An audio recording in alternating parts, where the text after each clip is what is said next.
why are we so controlled by sound?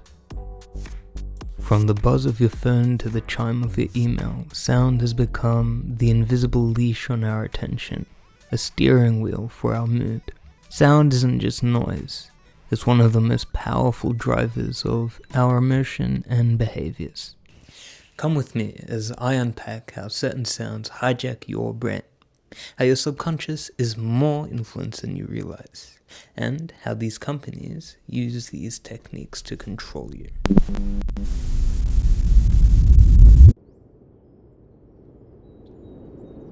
Close your eyes and listen. What do you hear? Is it silence? The sound of the distant birds chirping in the background?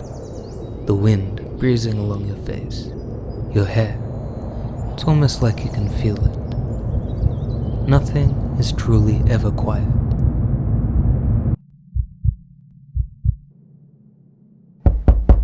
A single out-of-place sound, a momentary interruption to the noise, is all that's required to take full control of your attention. These are the evolutionary relationships that we've developed with sudden and abrupt sounds. It's the main reason why our ancestors were able to survive certain threats and pass on their genes to us. Unfortunately, this threat detection quirk that we have, that's deeply rooted in our biology, has now been hijacked by companies, and it's being used to keep us attached to our devices. They basically have our attention in a chokehold, and that's why it's so hard to ignore these sounds. You ever walk into a restaurant or a hospital and you're always hearing these constant beeps and boops and machine sounds? Well, they act to condition employees. They're almost training them to respond to whatever sounds are being produced. And just shows that sound is being implemented at a much grander scale, and oftentimes it's being used to influence our emotions in ways that we're not even conscious of. Be it hotel lobbies, supermarkets, casinos. Sounds are being used in all sorts of ways to make us feel certain things that the platform owners and providers want us to feel, and this is how they can get financial benefits as well as just keep more control over their clientele. Let me give you a couple of examples of how companies use music to influence your shopping habits and decision making. The first clip here is going to be of me walking through a supermarket, and I want you to look at the difference with music and without music and see how it influences the perception of time and the pace at which you feel like going through the store.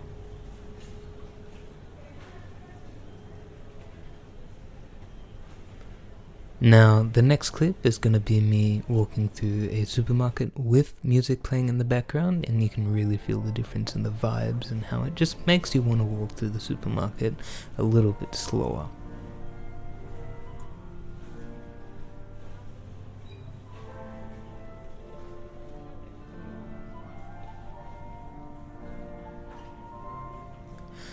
What's funny is you probably don't even remember music being played the last time you shopped, and maybe it wasn't because some supermarkets have quiet hours, but for the most part you can see how subtle the effect is when music is playing. You can't remember it, but it still makes you feel calm and want to walk through it much slower and take your time deciding which items you actually want to get. And oftentimes the more things you look at, the more tempted you are to actually get them. And this is just another part of their psychological design. Now let's look at an example of casinos and why their sounds are so addicting to certain people.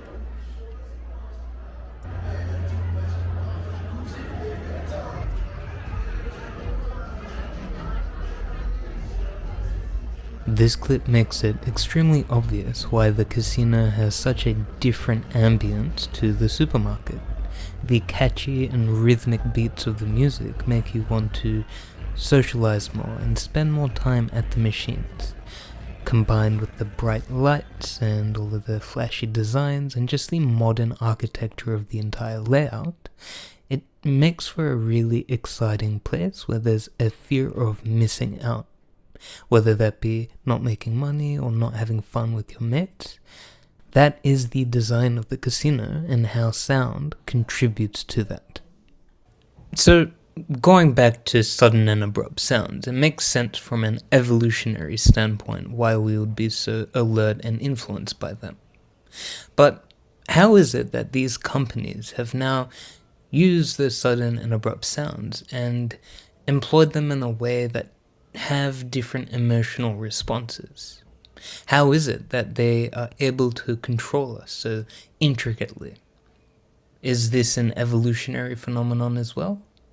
Or is this something else? Now, I think this is where things get particularly interesting. The limbic system, aka the brain and body's emotional nervous system. It serves to regulate and process emotions that work in tandem with higher order centers of our brain. Things like memory, our thoughts, our instincts all come together into what we perceive as emotions. And this is how our body decides what behaviors we want to do, what behaviors we want to avoid. So really, our emotions are just the brain's circuitry telling us what things we should do to continue to survive and reproduce, and what things we should avoid that might serve as a potential threat to our existence. And as you're aware, these signals from the emotions are very vague and ambiguous, and they often vary context to context. And this is why, under different environments and situations, we're going to feel slightly different things. Now, some of the classic responses that would be invoked from those emotions that we're feeling would be things like eating and drinking, caring for our young, reacting to our environment from a fight or flight response, and simply having that urge to reproduce.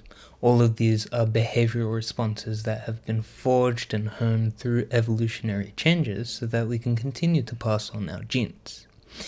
And these all stem from the initial emotions that we feel. And it's quite interesting. There's no real connection that we can form from these emotions and the evolutionary and biological reasons for why we feel them. We just know that we want to do something because we feel a certain way.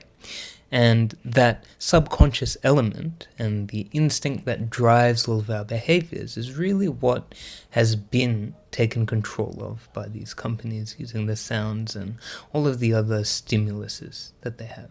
Stimuli. So, how does all of this relate to sound? Well, from the moment we're born, we have that innate feeling, that innate knowledge that loud sound means bad and soft sound means good. But as we continue developing as children and maturing through those different ages, we start to pick up on certain social cues. We look at the context of the environments we're in, and we take note of the sounds that we hear while we're in those situations. The music that's playing in the background, the words and the tone of the people that are talking around us, all of those come into a sort of rhythm and tonality, and those musical notes that we really remember are what we then later associate with the outcome of being in those situations. Essentially, what that means is we associate music with the context in which we first listened to them. And from there, our perception and our connections to our emotions really start to form and become hardwired into our brain.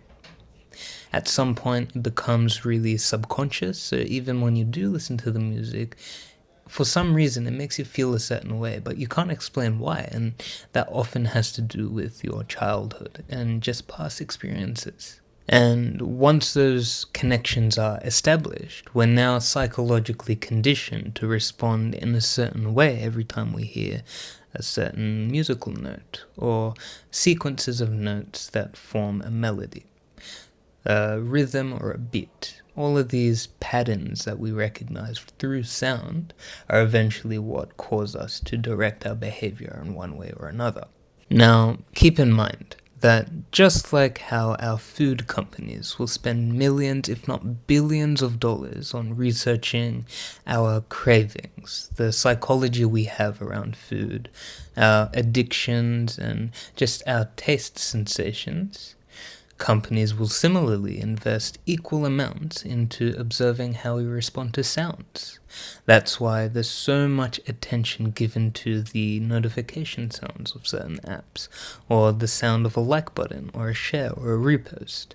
And simply just interacting with certain platforms are going to have their own iconic sound signatures, and this is really how these companies use the psychology of sound to their own benefit. So to summarize, the sounds that we hear and the emotional responses or even behavioral responses that we have are still rooted in our biology and do have some evolutionary justification for why they occur. Although later along the line, when we do start to grow and mature, it becomes a little bit more indirect, and maybe it's redirected from the initial biological mechanisms and more so now just a part of our being.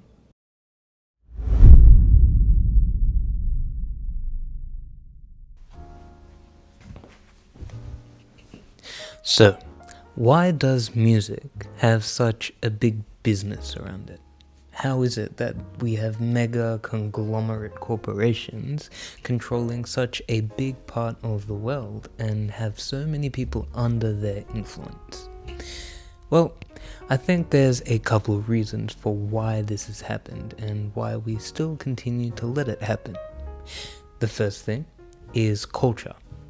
Music has been such an enormous part of several cultures from around the world. It is one of the things that brings us together in harmony. It's something that we can share stories with, share emotions, our feelings, and just how we can generally socialize with other people.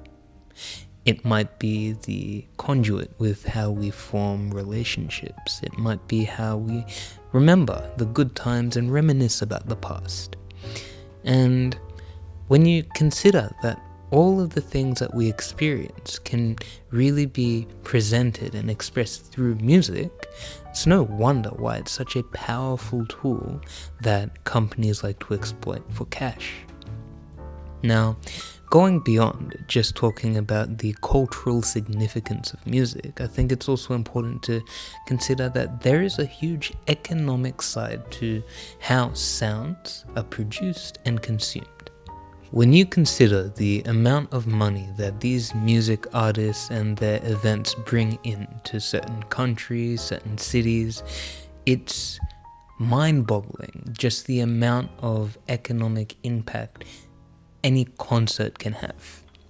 On top of that, when you think about the Spotify or YouTube streams that a certain song can get, the number of record label deals that they can get from selling their vinyl and just selling copies all over to different producers and developers, because ultimately they get to license that music. And it really gets you thinking that the amount of things that we've just invested into getting better and better sound, better and better listening experiences, and just overall the instrumentation of everything, it really becomes an interesting topic. Music has now become a core part in the entertainment industry, and it's even bled into other areas such as healthcare, the food industry, other creative industries that aren't really necessarily correlated with music, but still use it as a foundation. Think about cinema. Back then, when sound wasn't one of the biggest focus that we had, and we were looking at silent films or stop motion animations, we really had to express ourselves through the visual component. But once you introduce that extra dimension that music enables you to have, then you just unlock a whole new level of creativity. I sometimes think about the saying that a picture is worth 1,000 words, but then a video is worth millions of words. So then when you combine the experience and stories harbored by music and multiply that to a video, then suddenly you're having an infinite number of experiences and words that you just couldn't describe onto paper. And this is the key. The emotions that we feel often can't be summed up within a paragraph or certain words. It can't be summarized in any way other than having the music and the videos. And part of the reason this is so important in our culture now is we've almost adopted it as just a given thing. We now expect music to be played in certain environments that we find ourselves in, whether it's the supermarket, whether it's going to a football game and you're just waiting between the half time. It's just integrated itself into every part of our culture. However, that's where it gets dangerous, because we've now treated it as a sort of noise, and sometimes you don't really appreciate it for what it's doing, what it's actually achieving. Just like how we've now become desensitized to the things that we scroll on our phones. All of the brain rot, all of the stupid memes and GIFs that we see, we don't actually have time to process. So it becomes almost just another way of wasting our time and taking control of us. Where I'm going with this is, because there's such a big business built around sound and music and even video, companies have found ways to influence our behavior at the subconscious level.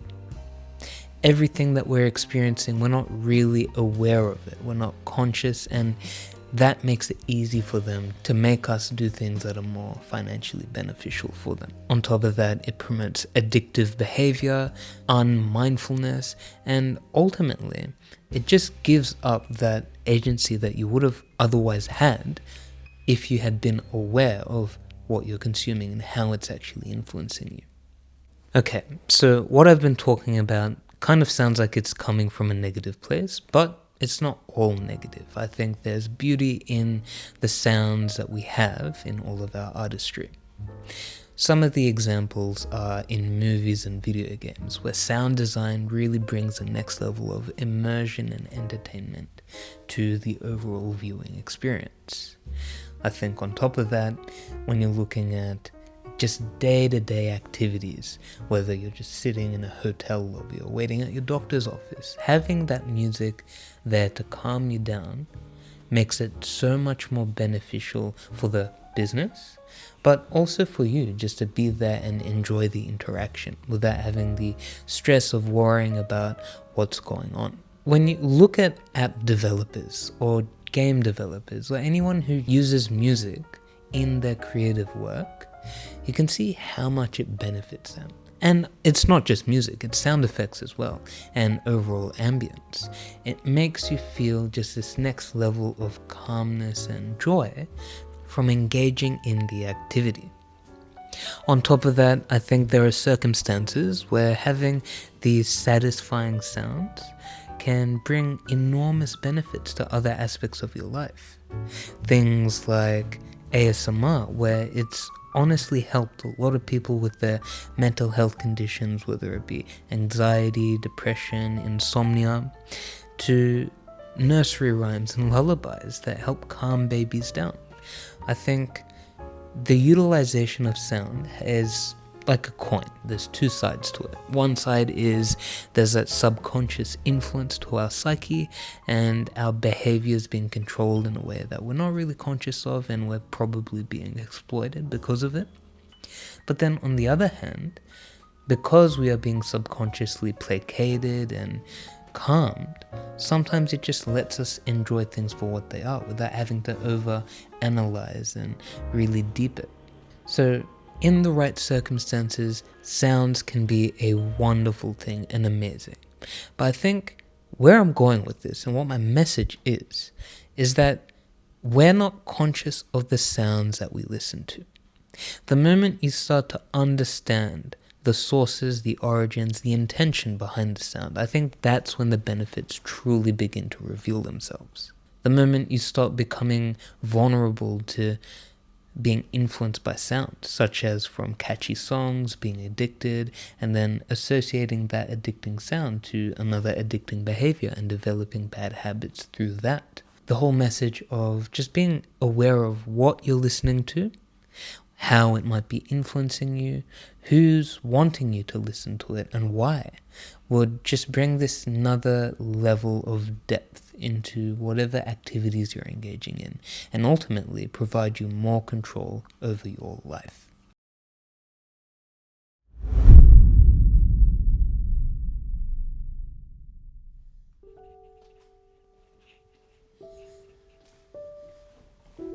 So, how do you get back control? Well, there's a couple things that you can consider doing in your day-to-day. I think the number one thing that everyone should consider doing is turning off 99% of the notifications on your phone or device that you use. Basically, all of the noise and the dings and the bells that grab your attention are taking away from your focus and what you really should be putting your attention to. A lot of these things are just to get you back into your addiction of scrolling on the apps, or simply just being on the platform to look at the ads and whatever else they have going on for you. So you don't need those notifications. If it's a messaging app, you can put everything on silent, and whenever you're ready, at the end of the day, the end of the week, you can just catch up on all the messages that people might have sent to you.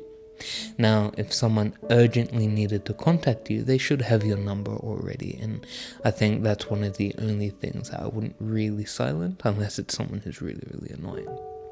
But regardless, for your social media apps, you don't need those notifications on all of the time. Another thing that I think you should consider doing is whenever you're watching content, try focus on the content itself. Try understand what you're watching and what you're listening to. Correlate the visuals with the sound and really appreciate the details and the intricacies in everything. Oftentimes, we fail to properly enjoy things because we're just ignoring the sounds. We're letting them go past us and not appreciating the craftsmanship that goes into that delivery. Another thing is try not to be afraid of silence. A lot of people are constantly listening to music every day, all day to fill the time. It's almost like they can't appreciate idle time, boredom, and silence.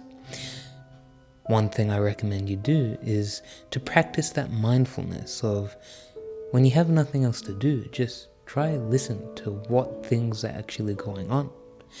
What's ambient around you? Is the clock ticking? Are the birds chirping? Can you hear the wind rustling against the leaves? Being present in the moment is one of the most precious things that you could practice, and that doesn't come by accident. You gotta make it happen. So next time you have idle time, don't put your headphones on, but instead try listening to your surroundings and see what's happening. So really, I recommend don't be afraid of silence, because it lets you appreciate noise and sounds for what they are when the occasion arises. And lastly, if you're really serious about taking back control over your life and all of the things that you have going around you, the thing you should strive to do the most is to have some sort of introspection. You can't really understand where you want to go without understanding where you are. And the moment you grasp the level of control you've given up to third parties and companies, then you can start to learn which places you want to take back control from. And that will be the path to the freedom that you're ultimately trying to achieve. With that freedom comes more pleasure and entertainment and just fond memories. Don't be afraid of admitting to yourself where you might have become a prisoner of sound. But with that, hopefully this video was insightful. I'd love for you to like and share the video, and even consider subscribing if you like content like this. If you're into the tech reviews that I do, or just commentary, feel free to let me know what you thought, and if there's any other topics that you'd like me to elaborate on as well.